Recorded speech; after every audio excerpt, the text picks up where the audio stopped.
So, ఇప్పుడు ఇలాంటి టెస్ట్‌లు చేయడం, పిండాశయంలో అదే పిండం దశలో ఉన్నప్పుడే ఇలాంటి టెస్ట్ చేయడం వల్ల మనం ఏమైనా ఎంబ్రియోని ఆ పిండంని డిస్టర్బ్ చేసి దానివల్ల టెస్ట్‌ల వల్ల ఏమన్నా ప్రాబ్లమ్స్ ఒస్తాయా? బేబీ పెరిగే కొద్దీ, ఎంబ్రియో పెరిగి బేబీగా అయ్యే కొద్దీ? ఈ టెస్ట్ చేయించుకుంటే రిస్క్ వర్సెస్ బెనిఫిట్ రేషియో అంటామండి. డెఫినెట్‌గా మనం తీసే సెల్స్ మీకు ఇంతకుముందు నేను డిస్కస్ చేసినట్టుగా ట్రోఫోఎక్టోడర్మ్ అంటే ఇది ఫ్యూచర్‌లో మాయా అంటారు. ప్లాసెంటాగా ఫార్మ్ అయ్యే సెల్స్ నుంచి మనం తీసి టెస్ట్ చేస్తున్నాం అనమాట. హుహు. హ్మ్.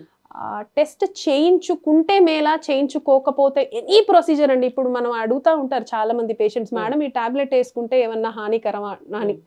డోలో యేసుకుంటే anything has its own side effects అండి. యాహ్! కానీ ఇప్పుడు చేయించుకోకుండా చేసుకుంటే ఎక్కువ హార్మ్ ఉన్నప్పుడు చేయించుకుంటే, కానీ హ్మ్. ఇప్పుడొచ్చిన అడ్వాన్స్డ్ ఐవీఎఫ్ టెక్నిక్స్ ప్రతి ఐవీఎఫ్ సెంటర్‌కి almost this facility is available and it is very safe because an experienced embryologist చేస్తారు ఈ ప్రొసీజర్‌ని. చాలా సేఫ్‌గా సెల్స్ తీసి పంపిస్తాము and it is very safe అండి. ఒకవేళ నార్మల్‌గా బేబీకి ఏమన్నా డిఫెక్ట్స్ వచ్చే అవకాశం ఉంటే ఐవీఎఫ్ పద్ధతుల్లో కూడా అలాగే ఉంటాయి. కానీ ఈ ప్రొసీజర్ చేసినందువల్ల ఆ బేబీకి ఏమన్నా ఎఫెక్ట్ అవ్వచ్చా అంటే మాత్రం అది అపోహ అనుకోవచ్చు.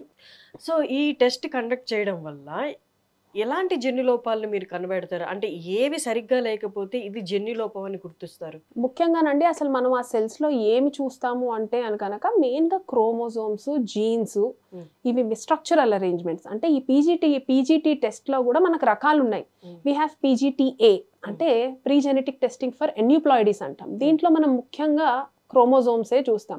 అంటే ఈ క్రోమోజోమల్ అబ్నార్మాలిటీస్‌లో మనం వినే ఉంటాం డౌన్ సిండ్రోమ్, ఎడ్వర్డ్స్ సిండ్రోమ్, హ్మ్. క్లైన్ఫెల్టర్ సిండ్రోమ్ ఇవన్నీ కూడా తెలుసుకునే అవకాశాలుంటాయి. హ్మ్. మరి ఒక్క chromosome is made up of many jeans again. As I told you ప్రీవియస్‌గా ఫ్యామిలీలో ఏదన్నా మనకి సింగిల్ జీన్ డిజార్డర్స్ ఏమన్నా గమనించుకున్న వాళ్ళకి we do another test called PGTM. Hmm. అది మోనోజెనిక్ డిజార్డర్స్‌కి చేస్తామన్నమాట. There we study only single gene అండి. Hmm. So that is another test we look into. Hmm. ఇంకా థర్డ్ వచ్చేసి పీజీటీఎస్ఆర్ అంటాం. అంటే అది కూడా స్ట్రక్చరల్ రీఅరేంజ్‌మెంట్స్ అంటే క్రోమోజోమల్ ఇన్వర్షన్స్ ఏమన్నా ఉన్నాయా, హ్మ్.